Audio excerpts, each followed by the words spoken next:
If your Boston fern is shedding brown, crispy fronds or looks like it's drying out from the center, you are likely battling a humidity crisis.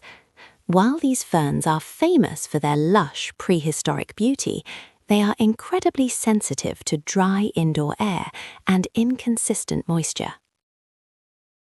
The Boston fern is a classic Victorian-era favorite that remains one of the most popular hanging plants today.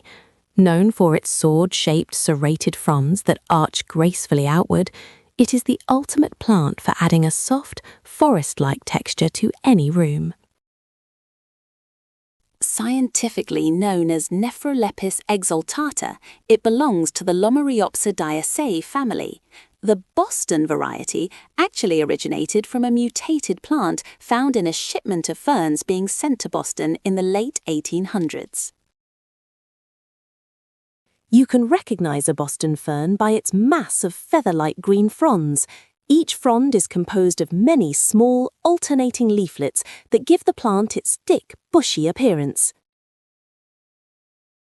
The Boston fern is a perennial evergreen fern. Unlike many of the plants we've covered, it does not produce seeds or flowers. Instead, it reproduces through spores and underground runners. Native to tropical regions around the world, including the Americas, Africa, and Polynesia, these ferns naturally thrive in damp, shaded environments like swamps and forest floors, where humidity is consistently high. Boston ferns need bright, indirect light to stay vibrant. Direct afternoon sun is their enemy and will quickly bleach and burn the delicate fronds.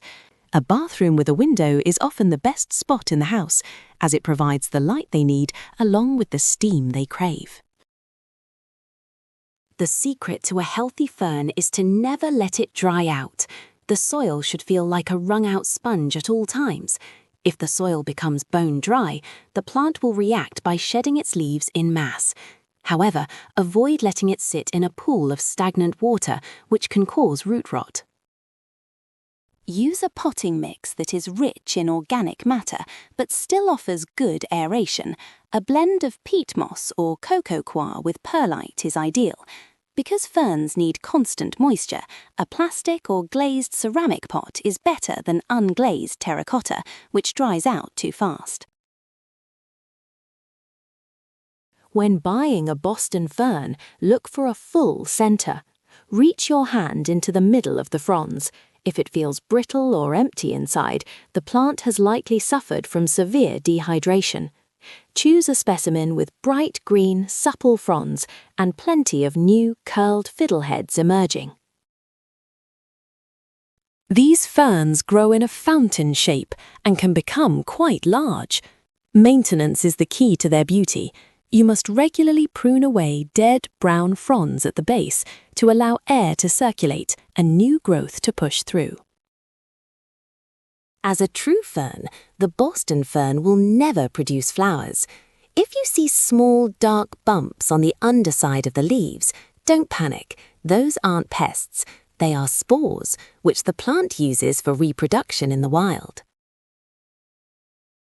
The best way to propagate a Boston fern is by division. During repotting, you can gently slice the root ball into sections, ensuring each piece has a healthy amount of fronds and roots. You can also pot up the long hair-like runners that the plant sends out. The Boston fern is a high-performance humidifier. It naturally transpires moisture into the air, helping to raise the humidity levels in its immediate vicinity, which is beneficial for both you and your other plants. Historically used to decorate the parlors of the elite, today the Boston fern is recognized as a top-tier air purifier. It is specifically efficient at removing formaldehyde and xylene from indoor air. Common problems with the Boston fern. Shedding leaflets. The air is too dry. Increase humidity immediately. Yellow fronds, often a sign of overwatering or poor drainage. Crispy brown edges, usually caused by inconsistent watering or exposure to a hot draft. Let's recap.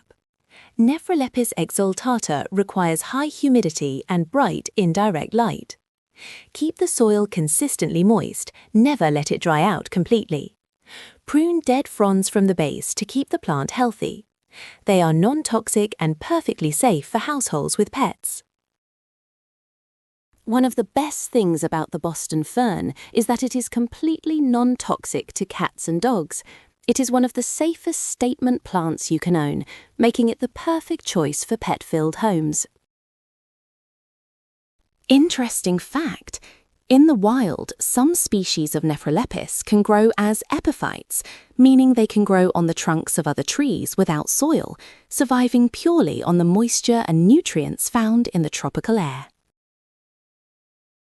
The Boston Fern may be demanding when it comes to moisture, but its lush, prehistoric charm is worth the effort. By mastering the balance of humidity and light, you can turn any corner of your home into a tropical oasis.